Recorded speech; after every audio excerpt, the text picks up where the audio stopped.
Hello అందరికీ. నాటి నేస్తాలు, మన చిన్ననాటి జ్ఞాపకాలు, మాటల్లో మమకారం, కథల్లో మనసు, కుటుంబ కథలకు స్వాగతం, సుస్వాగతం. నా కథలు మీకు నచ్చినట్లయితే లైక్ చేసి సబ్స్క్రైబ్ చేసుకోగలరు. ఈరోజు మనం చెప్పుకునే కథ ప్రేమ పెళ్ళి. దీన్ని మనకు అందించిన వారు వెంకట మనోహర్ గారండి. ఇక కథలోకి వెళ్ళిపోదామండి. చి, నువ్వెప్పుడు ఇంతే, నన్ను గంటలు గంటలు వెయిట్ చేయిస్తావు విసురుగా అంది రమ్య. సారీ రమ్య, అనుకోకుండా ఒక కాల్ వస్తే మాట్లాడాల్సి వచ్చింది. దారిలో సిగ్నల్ పడి వెయిట్ చేయాల్సి వచ్చింది, అందుకే లేట్ అయింది సంజాయిషి ఇచ్చాడు ఆదిత్య. అయినా రమ్య కోపంగా చూడటంతో టాపిక్ డైవర్ట్ చేస్తూ, ఏంటి సడన్గా కలవాలన్నావు అన్నాడు. అప్పటికి ఆమె ముఖంలో కోపం తగ్గలేదు. నీలాంటి వాడిని ప్రేమించినందుకు నన్ను నేను చెప్పుతో కొట్టుకోవాలి అంది కోపంగా. వాళ్ళిద్దరికీ ఇది మామూలే, ఎప్పుడు చెప్పిన టైం కన్నా లేట్గానే వెళ్తాడు ఆదిత్య. కోపంతో మండిపడుతుంది రమ్య. పావుగంట బతిమాలించుకొని క్షమించి నవ్వేస్తుంది. ఈసారి కొంచెం ఎక్కువ కోపంగా ఉందేంటి అనుకున్నాడు ఆదిత్య. ఎప్పుడు తను లేటుగా వెళితే కోపాన్ని నటించి అరిచి బతిమాలించుకొని మళ్ళీ లేటుగా వస్తే ఇంకొకరిని చూసుకుంటానని బెదిరిస్తుందే కానీ నిజానికి తను చాలా మంచి అమ్మాయి, అర్థం చేసుకునే మనస్తత్వం. అసలు తన జూనియర్ రమ్యలో ఆ గుణాలు చూసే కదా ఇష్టపడి వెంటపడి ఆమె ప్రేమను గెలుచుకోవటానికి నా పాటలు పడి ఎలాగైతేనే ఆమె మనసు గెలుచుకొని తన దాన్ని చేసుకున్నాడు. ఇది జరిగి 4 సంవత్సరాలు గడిచాయి. ఇద్దరికీ ఉద్యోగాలు వచ్చాయి. ఈ 4 ఏళ్లలో వాళ్ళు వారాంతాల్లో కలుస్తూనే ఉన్నారు. కబుర్లు, సినిమాలు, షాపింగ్ మాల్స్ ఇలా సరదాగా గడుపుతూనే ఉన్నారు. ఇద్దరికీ మంచి ఉద్యోగాలు, కావలసినంత ఆదాయం, స్వేచ్ఛ ఉన్నాయి. కానీ కుటుంబ విలువల మీద నమ్మకం ఉన్న ఇద్దరు ఎప్పుడూ ఆ స్వేచ్ఛని దుర్వినియోగం చేయలేదు. ఈ బంధాన్ని పెళ్లిగా మార్చుకోవాలని ఆలోచిస్తున్న సమయంలో రమ్య వాళ్ళ నాన్న తనకు సంబంధం చూశారు. ఆదిత్య సంగతి చెప్తే ఎలా రియాక్ట్ అవుతారో అన్న భయం వల్ల తండ్రితో ఏమీ చెప్పలేకపోయింది రమ్య. ఏం చెయ్యాలో సలహా చెప్తాడని ఆదిత్యను రమ్మంది. నాన్న నాకు పెళ్లి చూపులు ఏర్పాటు చేశారు సీరియస్గా చెప్పింది రమ్య. నీకు అప్పుడే పెళ్ళేంటి, నా జూనియర్వే కదా కంగారు పడ్డాడు ఆదిత్య. నీకంటే జూనియర్నే, అయినా నాకు 23 ఏళ్ళు వచ్చాయి. ఆడపిల్లలకు తొందరగా పెళ్లి చేస్తారు. ఎవరో ఒక ఫ్రెండ్ అన్నారట నాన్నతో, ఒక మంచి సంబంధం ఉంది మీ అమ్మాయికి చేస్తారా అని. దాంతో నాన్న తొందరపడుతున్నారు. నాకు ఏం చెయ్యాలో అర్థం కావట్లేదు, చాలా భయంగా ఉంది ఆదిత్య. అప్పటిదాకా కోపంగా ఉన్న రమ్య కళ్ళల్లో నీళ్లు వచ్చాయి. అది చూసి ఆదిత్య తట్టుకోలేకపోయాడు. రమ్య వాళ్ళు ఒప్పుకున్నా ఒప్పుకోపోయినా మనం పెళ్లి చేసుకొని తీరుతాం, నా మీద నమ్మకం లేదా అంటూ లాలనగా అడిగాడు. నీ మీద నమ్మకం లేక కాదు ఆదిత్య, నాన్న ఒప్పుకుంటారనే నమ్మకం కలగడం లేదు. ఏమంటారో అని చాలా భయంగా ఉంది బాధగా అంది రమ్య. పోనీ నన్ను రమ్మంటావా, ఇద్దరం కలిసి వెళ్ళి మాట్లాడదామా, నన్ను చూస్తే ఆయన అభిప్రాయంలో మార్పు రావచ్చేమో సాలోచనగా అన్నాడు ఆదిత్య. నిజానికి ఆదిత్యకు కూడా కొంచెం భయంగానే ఉంది తన ప్రేమ విషయం ఇంట్లో చెప్పడానికి. ఇప్పుడు ఇద్దరూ కలిసి వెళితే తమ జంటని చూసి పెద్దలు కాదనరేమో అన్న ఆశ కలుగుతుంది. ఎటో ఆలోచిస్తున్నవాడల్లా రమ్య వద్దు అనటంతో ఈ లోకంలోకి వచ్చాడు. అయోమయంగా చూస్తున్న ఆదిత్యతో రమ్య, మీ పేరెంట్స్ అయినా మా పేరెంట్స్ అయినా విషయం చెప్పగానే కంగారు పడి అరవచ్చు, నిన్ను నన్ను తిట్టచ్చు కూడా. మొదటిసారి నీతో కలిసి మీ ఇంటికి వచ్చినప్పుడు ఆవేశంలో వాళ్ళు అన్న మాటల ప్రభావం జీవితాంతం మన అనుబంధం మీద పడచ్చు. తరువాత వారితో సరిగ్గా ఇమడలేకపోవచ్చు.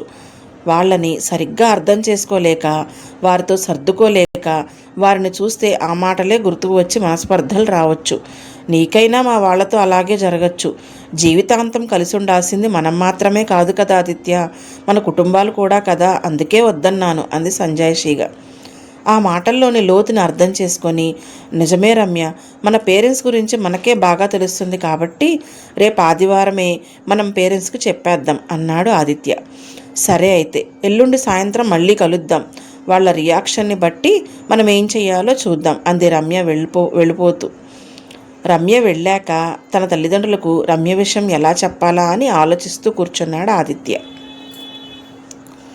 మరునాడు టిఫిన్ అయ్యాక వాళ్ళ నాన్న టీవీ చూస్తుండగా వాళ్ళ అమ్మని కూడా పిలిచి ఇద్దరికీ రమ్య విషయం చెప్పాడు.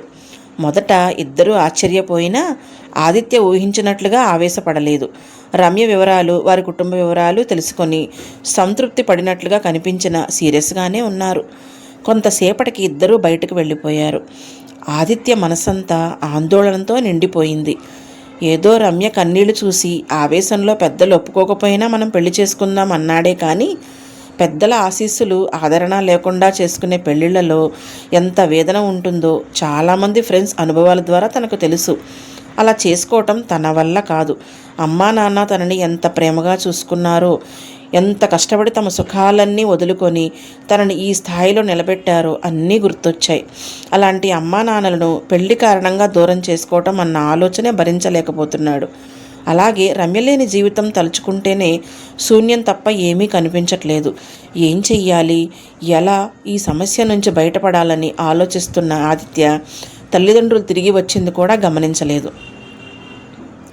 ఆదిత్య వాళ్ళ నాన్న వచ్చి, మేము రమ్య పేరెంట్స్ని కలిసి మాట్లాడాం, రేపు వాళ్ళు లంచ్కి వస్తున్నారు, మీరిద్దరూ లీవ్ పెట్టి మాతోనే ఉండాలి అని చెప్పి సీరియస్గా వెళ్ళిపోయారు. తండ్రి అలా చెప్పగానే ఆనందం, భయం ఒకేసారి కలిగాయి ఆదిత్యకి. విషయం లంచ్ దాకా వచ్చిందంటే పెద్దవాళ్ళు సమ్మతించి ఉండొచ్చు అని అనుకున్నాడు. మర్నాటి మధ్యాహ్నం దాకా ఉత్కంఠతతో, ఉద్వేగంతో, ఇది అని తెలియని అలజడితో గడిపాడు ఆదిత్య. అమ్మ మాత్రం మౌనంగా లంచ్ ఏర్పాట్లు చేస్తోంది. సరిగ్గా 12:30కి కాలింగ్ బెల్ మోగింది. నాన్న తలుపు తీసి అందరినీ ఆహ్వానించారు. మామూలు మాటల మధ్య లంచ్ పూర్తయింది. ఆదిత్య రమ్యని కళ్ళతోనే అడిగాడు ఏమైందని. తాను కూడా కళ్ళెగరేస్తూ చెప్పింది తెలియదని. లంచ్ అయ్యాక అందరూ హాల్లో కూర్చున్నారు. టెన్షన్ భరించలేక ఇక లాభం లేదని, ఏదోటి తేల్చుకోవాలని, అమ్మా ఒప్పుకున్నట్లేనా మా పెళ్ళికి అని అడిగాడు ఆదిత్య. వాళ్ళమ్మ పొడిగా లేదు అని ఇంకేదో అనబోయేంతలో రమ్య వాళ్ళమ్మ, ఆదిత్య, రమ్యతో నీ పెళ్లి చేయం అనడానికి కారణం కులము డబ్బు కాదు. మేము వాటిని లెక్క చెయ్యం. రమ్య మా ఒక్కగానొక్క కూతురు, మా ప్రాణం కన్నా ఎక్కువ. దానికన్నా, దాని సుఖం కన్నా ఈ ప్రపంచంలో మాకు ఎక్కువైంది ఏదీ లేదు. అది అడిగితే మేము కాదనేది కూడా ఏం లేదు.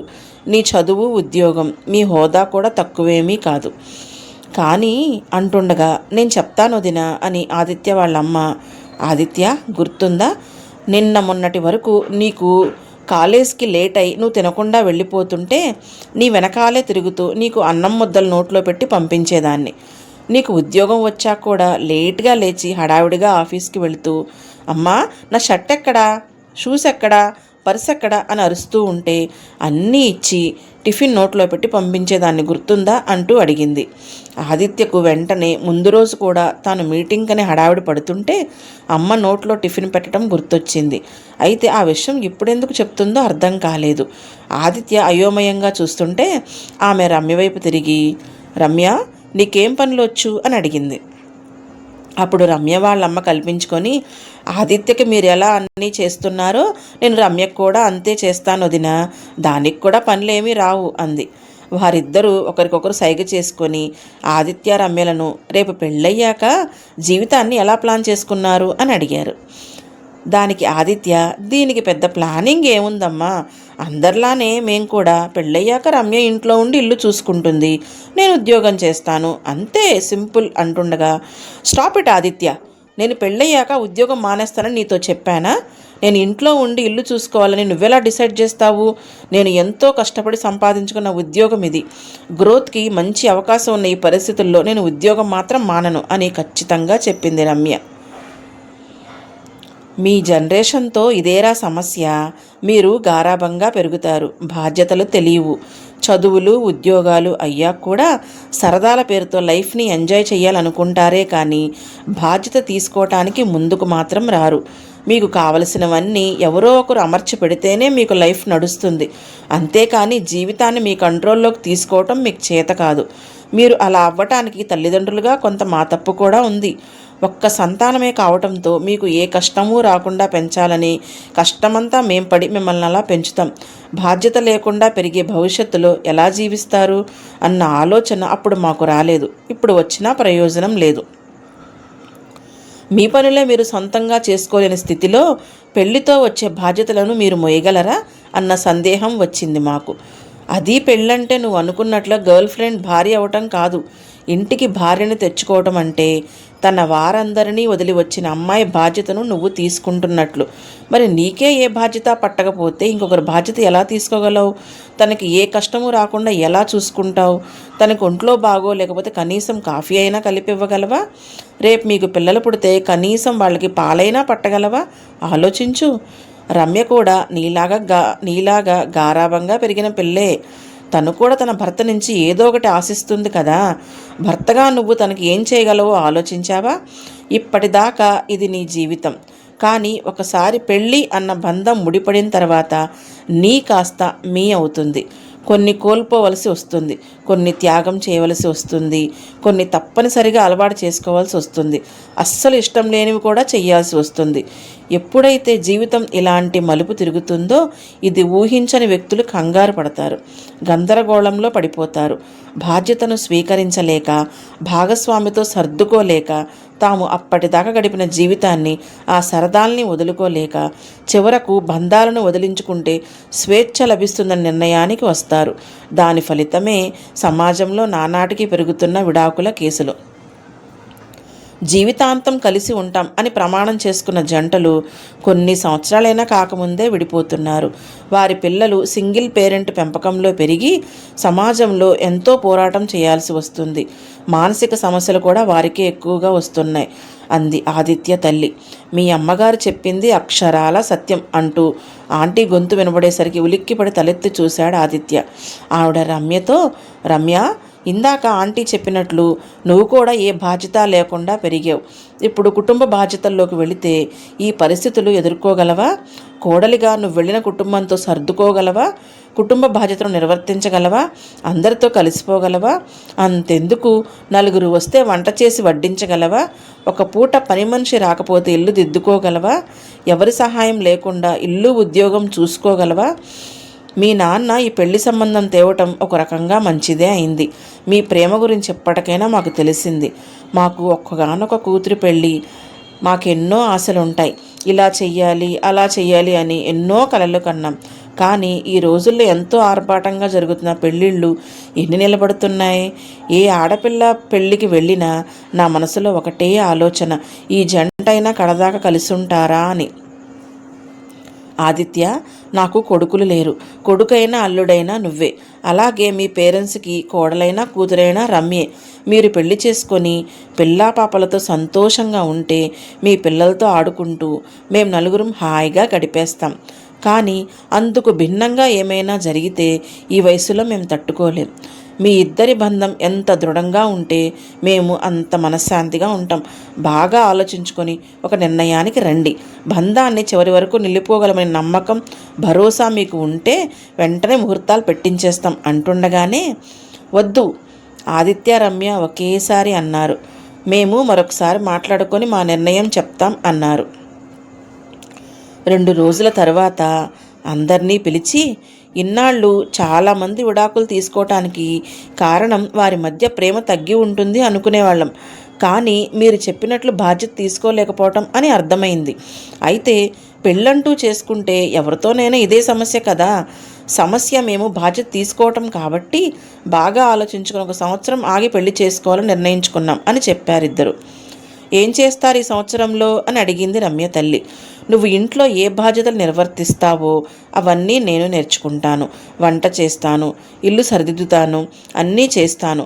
నేను కూడా నాన్న చేసే పనులన్నీ చేస్తూ అమ్మకి సాయం చేస్తా అన్నాడు ఆదిత్య. ఉద్యోగాలు చేస్తూ ఇంటిని కూడా చూసుకోగలగటం ఇద్దరం నేర్చుకుంటాం. తర్వాతే మా పెళ్ళి ఖచ్చితంగా చెప్పారిద్దరు. కానీ మా పిల్లల్ని మాత్రం మాలా పెంచం, మీలా పెంచుతాం అంది రమ్య.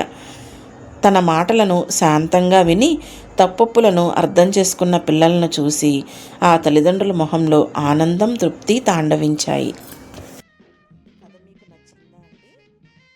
ఇది ఒక బాధ్యత. ఎవరికి వారు తమ బాధ్యతలను సక్రమంగా నిర్వర్తించలేకపోతే ఇరు కుటుంబాలు ఎలా ఇబ్బంది పడతాయో అర్థం చేసుకున్న ఇద్దరు. కథ సమాప్తం.